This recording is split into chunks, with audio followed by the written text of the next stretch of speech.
Now at 9, lots of severe weather headed towards the 4 states. Plus, Columbus residents come together for a chili feed and bluegrass music performance. And the Western Twirlers Dance Club held square dancing classes for the whole community. The 4 states' most watched news starts now.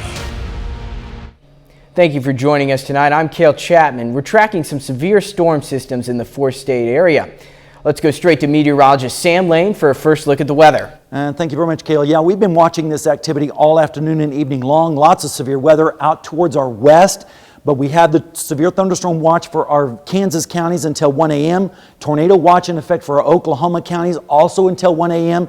You can see severe thunderstorm warnings now extending with these cells to the south and west of Wichita. Tornado warnings down in Oklahoma. That's all part of the squall line system that's rolling to the east. We're expecting severe weather along that line with damaging winds and the possibility of what we call QLCS type tornadoes, which are very brief spin-ups that can do damage as they move towards the north and east. And then, of course, behind that, we have other storms extending down to the Oklahoma City metro area. Tornado warnings in effect for just west of Oklahoma City around the Minco area. So lots and lots of activity. We're going to zoom in and show you the tornadic circulation to the west of Oklahoma City, just south of Union City. You can see strong winds blowing towards the radar in green.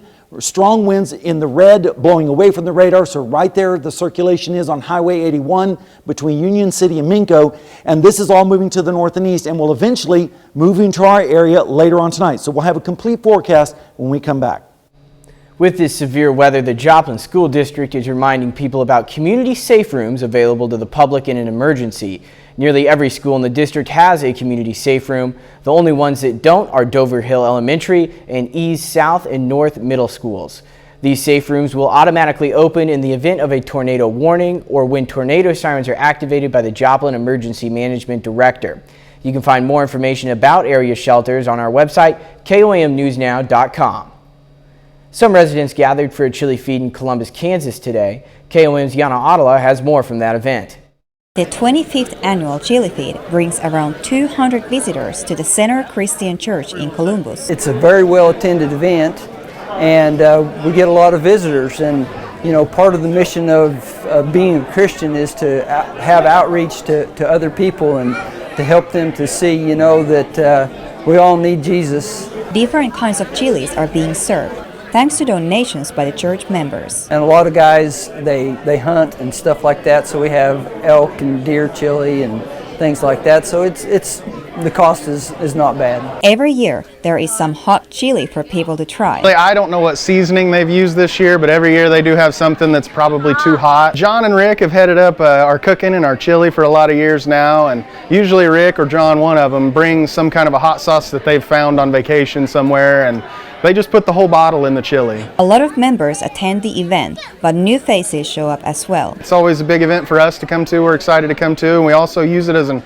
outreach event, so it's really good to see new faces out at church, to introduce ourselves to other people and hopefully share the gospel with them. Officials say visitors attend from in and outside the county limits. We just want them to know, you know, that we care about our community and everything, and our church is trying to reach out to our community and let them know, just like Kurt said, about the love of Christ. In Columbus, Yana Haudala, KOAM News. The event also included some bluegrass gospel music following the dinner. The Western Twirlers Dance Club today hosted square dancing lessons for 4-state folks. Lessons for newcomers help with the basics of Missouri folk dancing and Western square dancing. Officials with the organization say this is a good way for 4-staters to stay active, and it provides a friendly and engaging environment. The biggest thing I would say, if you have not tried this, you need to, because it's not what the people think. Back in the older years ago, the church at square dancing, I mean, there was drinking and there was pretty rowdy, and it's not like that anymore. You know, there's no alcohol. It's a very family-oriented activity, and if you haven't tried this, you should. The Twirlers will be hosting a folk dancing class next Sunday. SpaceX and NASA are ready to launch 4 crew members from Cape Canaveral in Florida to the International Space Station early Monday morning. Fox News correspondent Phil Keating is in Cape Canaveral with the details. The weather is absolutely glorious for a space launch. Not a cloud in the sky. It's a bluebird day, and the weather's supposed to be 95% good for launch. It's a nighttime launch, but technically it happens 1:45 a.m. Monday morning. It's going to take 3 astronauts and 1 cosmonaut up to the International Space Station. Out on Launch Pad 39A, you can see the SpaceX Falcon 9 rocket and the Dragon capsule on the top of it. The new crew will replace 4 others who've been living on board the station for about 6 months. They've been training for this for more than a year at the Johnson Space Center in Houston. They'll be doing science research as well as maintenance of the orbiting habitat. They are NASA astronaut Stephen Bowen and Warren Woody Hoberg, Russian cosmonaut Andrei Fedyaev, and the first Arab astronaut, Sultan Aniyati from the United Arab Emirates. This is the 6th time SpaceX has launched astronauts for NASA, which replaced the old space shuttles, which were retired about a decade ago. And the first-timer Aniyati is excited. The idea of waking up every morning and having the access to a window like the cupola, I think it's literally out of this world. I mean, you can see and scan the whole world in 90 minutes, which is amazing. The Crew 16 will dock with the International Space Station roughly 24 hours after they launch. Again, the weather is looking good, and NASA is giving this a go for launch at this point. At the Kennedy Space Center, Phil Keating, Fox News. Coming up, the CDC warns the public about the rising threat of a drug-resistant bacteria. The Department of Energy says the COVID-19 pandemic most likely came from a laboratory leak in China. U.S. government officials have been divided over whether the pandemic was caused by a Chinese lab leak or emerged naturally from the wild. A senior U.S. intelligence official told the Wall Street Journal that new information caused the department to make the updated assessment. The intelligence community has noted repeatedly that a lack of cooperation from Beijing has made it difficult to get the bottom of where and how the COVID-19 virus originated. People will soon be able to test for both flu and COVID-19 in one fell swoop without leaving their homes. The Food and Drug Administration authorized the first over-the-counter home test that can detect both influenza A and B as well as the virus that causes COVID-19. According to the FDA, using samples from a nasal swab, the Lucura COVID-19 and flu home test provides results in around half an hour. The U.S. Centers for Disease Control and Prevention is warning people about the rising threat of a drug-resistant bacteria. CDC officials say the bacteria is called Shigella, and infections from it can cause a fever, abdominal cramping, and other serious stomach problems. While typically shigellosis affects young children, the CDC says it has started to be more of the antimicrobial resistant infections in adult populations. Those populations include men who have sex with men, people experiencing homelessness, international travelers, and people living with HIV. Meteorologist Sam Lane is next with a complete look at the forecast. And later, Missouri Southern and Pitt State baseball continue their rivalry series. Jacob Leonard will have the highlights in sports.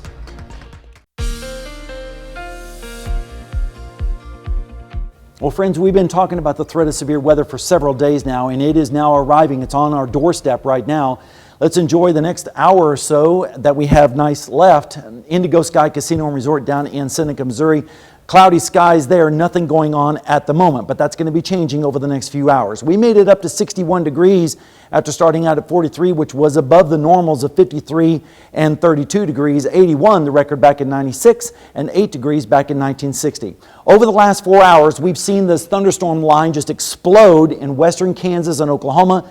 Now it's racing towards the east, producing multiple tornado warnings, damage west of Hobart, Oklahoma, more tornado warnings in and around the Oklahoma City metro area, and this is rapidly moving up towards the north and east. Now we have new tornado warnings in effect just west of I-35. That's going to be moving up into our area over the next couple of hours, so it's very important for everyone to be paying attention over the next several hours. Wind speeds are expected to be around 60 to 70 miles per hour in just the regular thunderstorms, not counting the tornadic activity. And as we go through time, those winds are going to continue through the morning hours, and by tomorrow evening, they'll finally start to move away, and we'll see temperatures or wind speeds around lunchtime around 20 to 25 miles per hour. Then by evening, a little bit less or so as we go through the day. All right, temperatures right now are in the 60s at this hour, pumping up that warm Gulf air from the south, and that's what's fueling those thunderstorms. And dew points are also in the 60s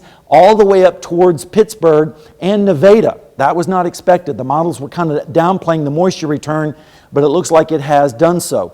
Right now in Joplin, it's 62. It feels like 62, of course. Look at the dew point, 57, south-southeast wind at 18. And in Pittsburgh, you can see the flag flying here, 62 degrees. It feels like 62. Dew point is 60. Look at the wind gusts, up to 23 miles per hour at times. Severe weather risk, yeah, that continues through the evening hours all across our entire area, an elevated risk of severe weather, and that's mainly due to the damaging winds that's expected with the squall line as it rolls through. Tornado threat is moderate. Wouldn't be surprised to see an isolated tornado or two. Large hail threat is low. It's not that kind of environment. High winds, definite high threat, and then low on the heavy rainfall, and again from 10 o'clock till 2 a.m. Here's a look at the dynamics. The yellow area here is dry air. The dry air is surging eastward, pumping into or slamming into this warm, moist air, and that's what's giving lift to those thunderstorms. That is going to rotate through overnight into the morning hours, and as it does so, the dry air will take over and move the storms out of our area. But until then, we're going to have to be very, very close attention. Tornado safety rules, let's go over this real quick. Again, bathroom, closet, hallway is the best place to be, away from outside walls and windows. Small interior room works best, and of course, protect your head with blankets, mattresses, or even helmets. The best place to be is in the basement or a safe room if you have that available. Here's a look at the forecast. Here comes the storms. By 11 o'clock tonight, they're going to be moving through the western portion of our area, rapidly pulling off towards the east, and by morning, we'll see lows in the 40s and 50s with strong southwesterly winds. Those winds will continue through most of the day with highs, look at this, in the upper 60s to around 70 degrees. Then tomorrow night, winds turn around to the east and will drop down into the 30s. And then on Tuesday afternoon, we'll see temperatures rising up into the mid-60s once again with a few clouds. And then on Wednesday, we're going to see lows in the 30s and 40s on northerly winds. Let's take a look at the precipitation expected. Around an inch in some of the isolated heavier storms. Most everyone is going to get around a quarter to at least half an inch. And believe it or not, we're talking about severe weather tonight, but there's even the possibility of snow on Friday. Snowfall accumulations are expected to be heaviest to the east, but we could pick up a few inches right here in the metro area. So get ready for a wild ride as far as our forecast goes. Tomorrow, windy, 69. And then Tuesday and Wednesday, much better. And then look at Thursday and Friday. Rain late Thursday into early Friday, switching over to snow by Friday, and then warmer as we head towards next weekend, and then a little bit more calm as we go into early next week. But the entire storm team has been activated tonight. We're watching and monitoring the situation very closely. People need to make sure that they have the app downloaded and keep it tuned here, and we'll keep them advised. All righty. Well, thank you, Sam. We'll keep you updated there. And coming up, numbers from January show that inflation hit a spike. We'll take a look at President Biden's plan of action. President Biden is acknowledging that there's still work to be done on inflation after new numbers from the Commerce Department Friday show it spiking in January. Fox News correspondent Luke Tomlinson is in the White House with the latest. JP Morgan CEO Jamie Dimon says the Fed has lost some control over inflation. A Democratic congressman representing Joe Biden's hometown of Scranton responded earlier. I wouldn't go that far, but what I will say is I think they got a late start. I think they should have started ticking interest rates up a little bit much earlier, maybe 6 months earlier than they did.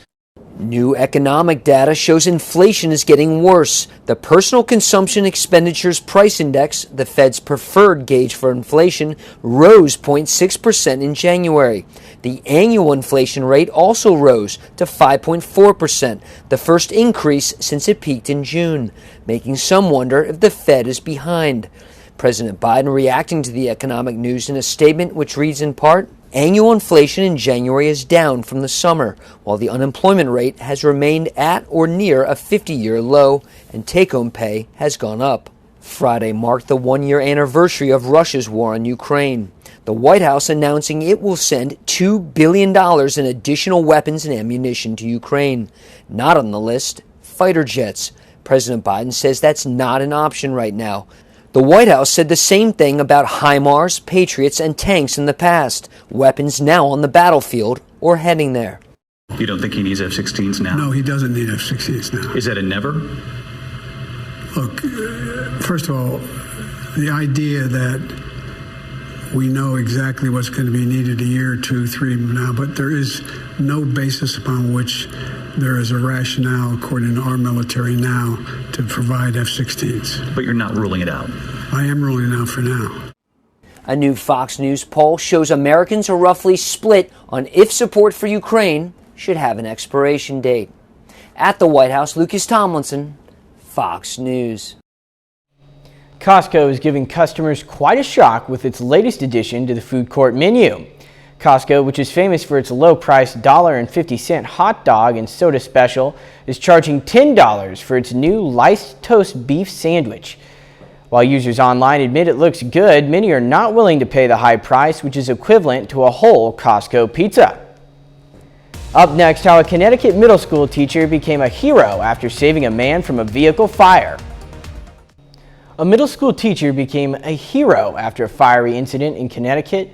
Manchester Fire Rescue EMS says Heather Syke Leonard pulled over when she saw a burning van stopped on the interstate.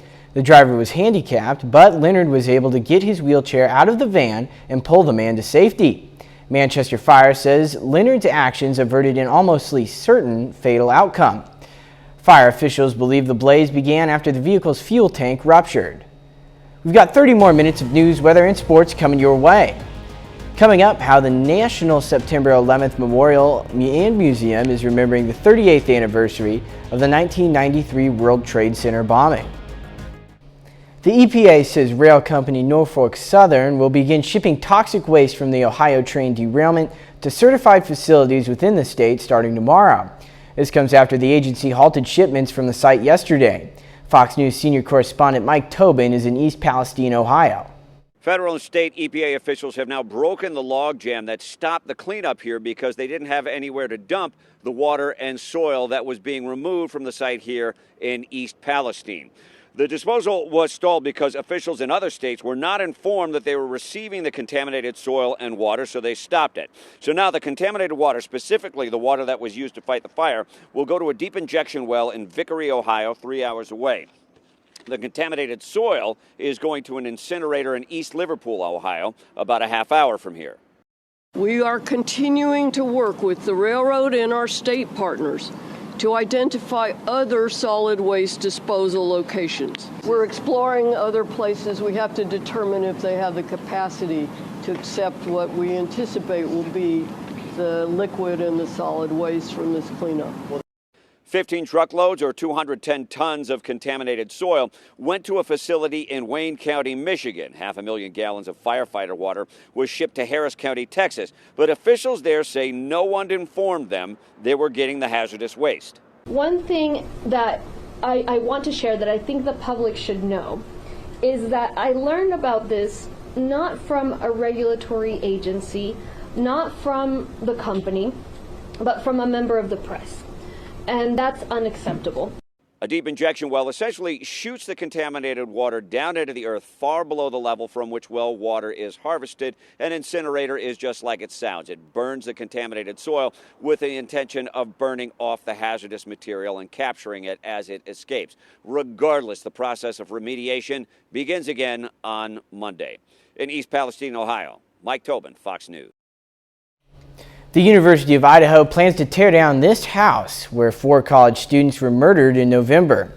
U of I says the previous owners of the off-campus residence in Moscow gave it to the school. According to the school, the demolition is to promote healing and avoid sensationalizing the crime scene. It has not named a date. Meteorologist Sam Lane joins us now. Thank you very much, Kale. Yeah, lots of activity going on right now. Multiple tornado warnings just to our west. You can see here's Chautauqua County with Sedan. Tornado warning in effect for counties just on the border of Kansas and Oklahoma. We're going to take a little bit wider view. You can see multiple tornado warnings all up and down this line.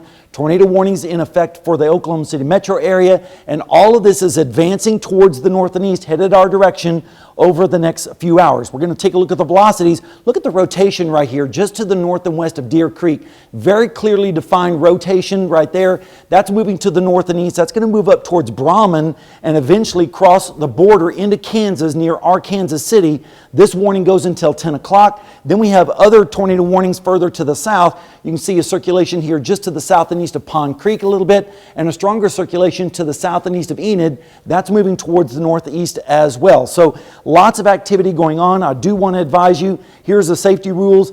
Center portion of your home away from outside walls and windows. And of course, we'll have all the details as far as the forecast goes in just a little bit.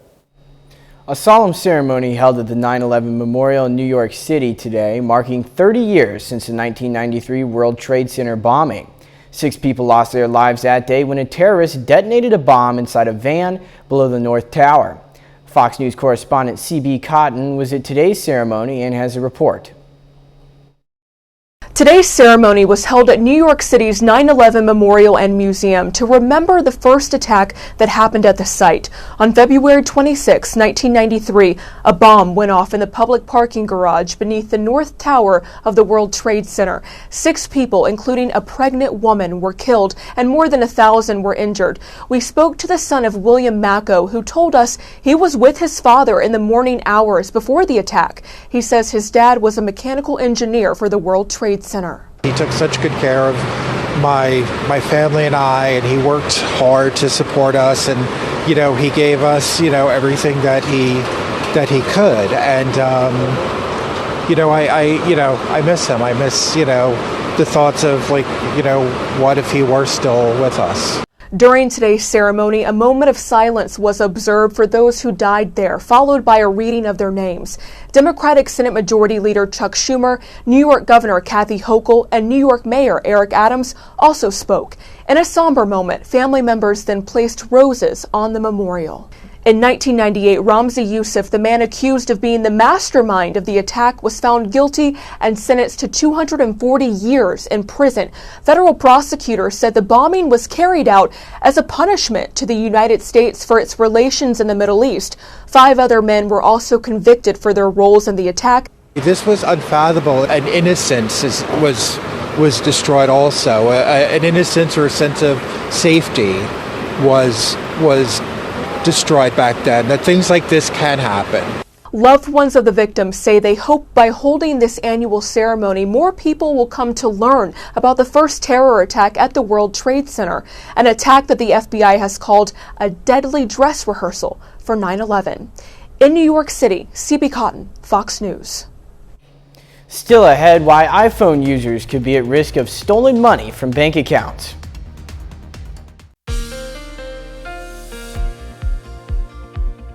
Well, we had a little bit of winter, and now we're having a little bit of spring tonight, and then we're going to go right back to winter towards the latter part of the week. But let's take a look outside right now at Seneca, Missouri, at Indigo Sky Casino and Resort. Things are pretty calm right now, but that's going to be changing over the next couple of hours as we're seeing storms developing off towards our west. This afternoon, we made it up to 61 after starting out at 43, which of course was above the averages of 53 and 32 degrees. Here's a look at the radar. Look at how this is just lit up. Look at all these warnings, tornado warnings, severe thunderstorm warnings. All this is part of a squall line that is now starting to advance towards the east, starting to move into the western portions of our viewing area. And this is over the last 4 hours. Many tornado warnings in and around the Oklahoma City area. More tornado warnings a little bit closer to us. Winds tonight are expected to be around 60, maybe gusting up to 70 miles per hour with just the storms, not counting the QLCS type tornado situation. And then the winds are going to start to decrease as we go through the morning hours into around the lunchtime. And by evening, we'll see winds dropping down to around 15 to 20 miles per hour. Temperatures right now are in the 60s with strong southeasterly winds pumping up that Gulf moisture from the south. In fact, dew points are also in the 60s and 50s, helping fuel those thunderstorms as they roll in from the west. Right now in Joplin, it's 62 degrees and the dew point is 57. Look at the wind, gusting up to 33 miles per hour. And in Pittsburgh, you can see the flag flying with a temperature of 62. Southeast winds at 17, gusting to 24 miles per hour, and that's going to continue until those storms arrive. Then the winds are really going to start to increase as we go through the overnight hours. Here's the risk of severe weather extending up across our entire area. The greatest risk is going to be the high winds, perhaps damaging winds across the entire region, and the moderate risk of some tornadoes in some isolated spots. Here's a look at the dynamics. Look at the dry air just punching in from the west. That's what's fueling these thunderstorms, is this dry line lifts that moist air, it condenses into thunderstorms, and the winds are extremely strong aloft, and all that shear is combining together to create the round of severe weather. And by tomorrow morning, all of that's going to be moving off towards the east. So breaking it down for you, temperatures are going to be in the 60s until the storms arrive. Then we'll see temperatures dropping into the upper 50s. By 11 o'clock, moving into the western part of our viewing area. That rapidly pulls off towards the east. These storms are going to be moving at about 50 miles per hour. And by tomorrow morning, winds will be out of the southwest, gusting over 40 miles per hour with lows in the 40s and 50s. Then tomorrow afternoon, mostly sunny, but the winds are going to be with us with highs in the upper 60s. Then as we go into Tuesday morning, we'll see lows dropping back closer to normal in the 30s and 40s. Then Tuesday afternoon, 60-degree temperatures with southwesterly winds. And then as we go into Wednesday morning, we're going to see lows pretty much in the 30s and 40s on northerly winds. Rainfall amounts are going to be heaviest under the strongest storms, maybe an inch or so. Most areas will get around a half to maybe 3/4 of an inch. Snowfall amounts. Yes, we're talking about snow possibilities on Friday. Heaviest snow is expected to be to the east, but we could pick up a couple of inches even here in the Joplin metro area. So we're going to go right back into winter, and you can see that on our forecast. Windy tomorrow, 69, a few clouds on Tuesday, and then Thursday night, more rain moves in, changing over to snow by Friday morning, and then much warmer as we head towards the weekend, and then another round of storms middle part of next week. So all in all, a very, very active pattern for the 4 states. But of course, that's typical for this time of year. Cale? Yeah, and we've got that Skywatch Weather app on the App Store and the Google Play Store. And the whole team is activated, and we're keeping an eye on it. Yeah, all right. Well, thank you, Sam. Coming up in sports, Pitt State and Missouri Southern baseball hit the field for their final game of their rivalry series. Plus, it's Championship Sunday at the MIAA Indoor Track and Field Championship. Jacob Leonard has that and more next.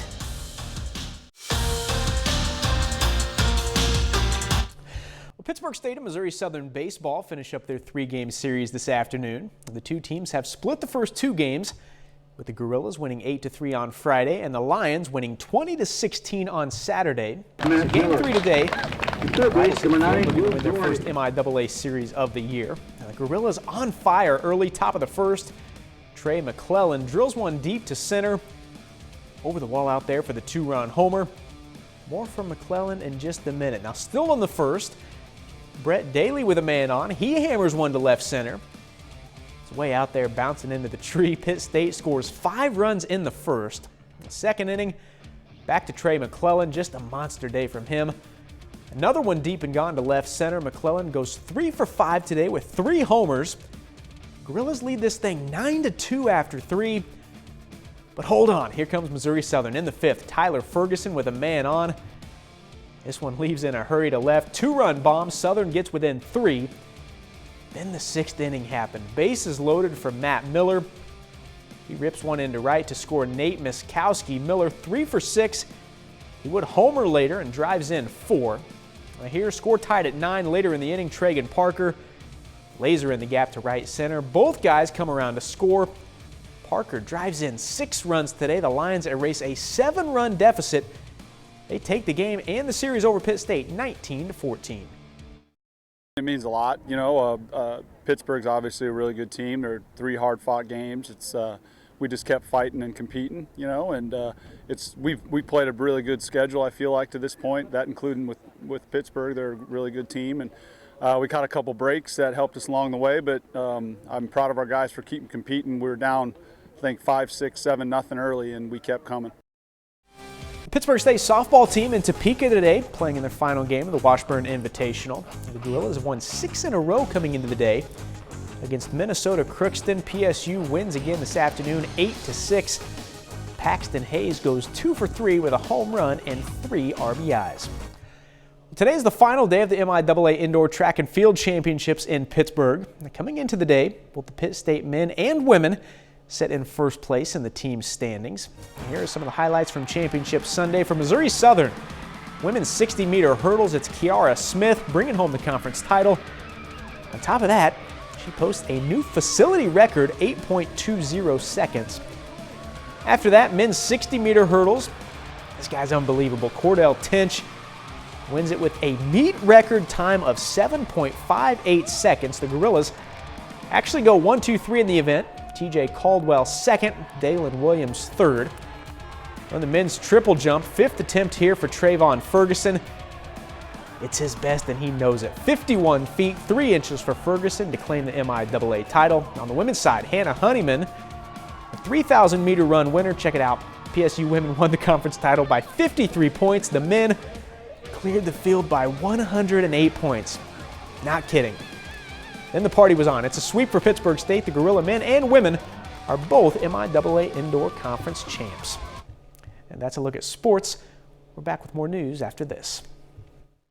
Microsoft is limiting how often users can ask questions to Bing's chatbot.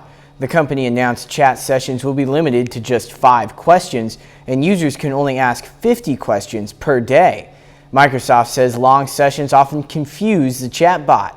Early searches and conversations with the model have proved unpredictable so far, as the company plans a public rollout of the new technology.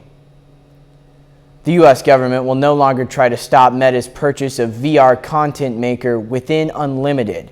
The FTC announced this on Friday.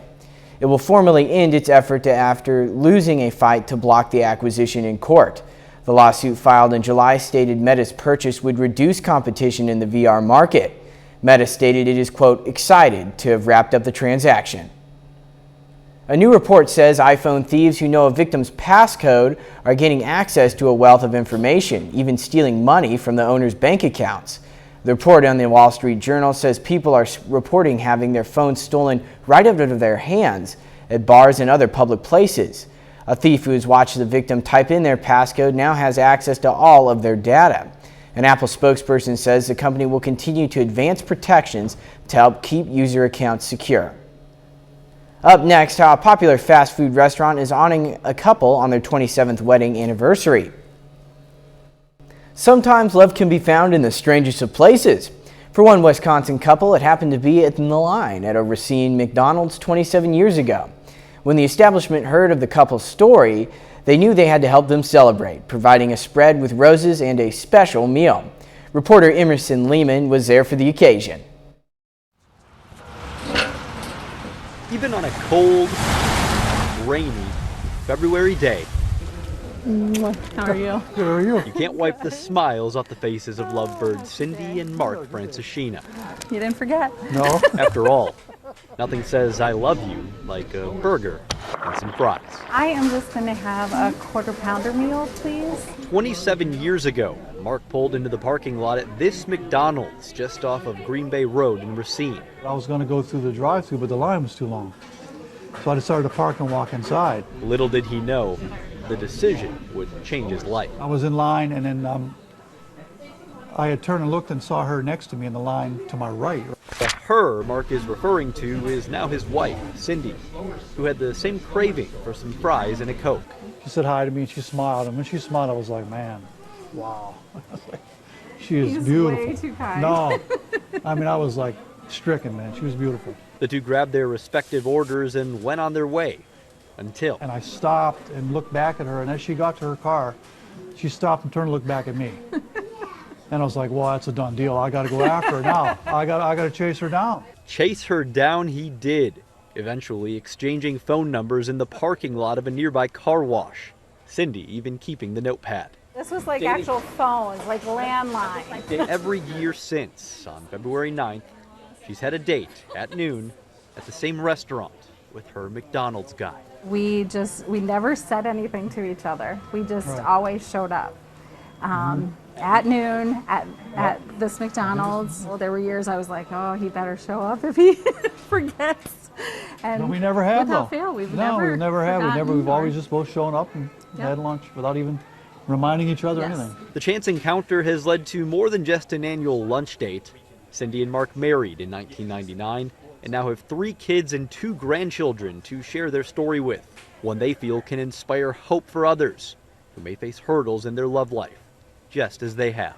Coming from a broken marriage and then, meeting him on February 9th of that year. We didn't come to McDonald's looking to meet our future husband or wife. Right. We weren't desperate. While admittedly every day isn't filled with roses and sweet treats, We have been through a lot. in the last 27 years. They've stayed by each other's side through thick and thin, offering support, love, and laughs. I wouldn't trade any of it. Right, same. We're blessed. It's been wonderful. Nearly 3 decades later, the couple looks back on their journey and can't help but smile. It's so fun to just revisit and know that we continued this tradition. A tradition of love with a side of fries. Some people swipe right, but instead we just go to McDonald's. Well, there you go. McDonald's, I'm loving it. Yeah, well, they're loving it too. Absolutely. We're not loving the weather tonight. We are not. With a high of 69, and then wouldn't you know it, as we head towards Thursday into Friday, snow. So storms on tonight, snow by Friday. So, and then of course, as we head towards next weekend, a little bit better and more normal, like if you want to consider normal, you know, around here, 40 degrees in the mornings and then 50s in the afternoons with more rain on Tuesday. So we're going to be continuing to monitor the situation all night long. The entire storm team is here monitoring the situation. If anything gets crazy or out of hand, we'll be sure to let you know. Gotcha. Well, thank you, Sam. That's our time for tonight. Thank you for joining us. We'll leave you with a video of a baby antelope at an Oregon zoo. We'll see you back here next time. Thanks for making us a part of your night.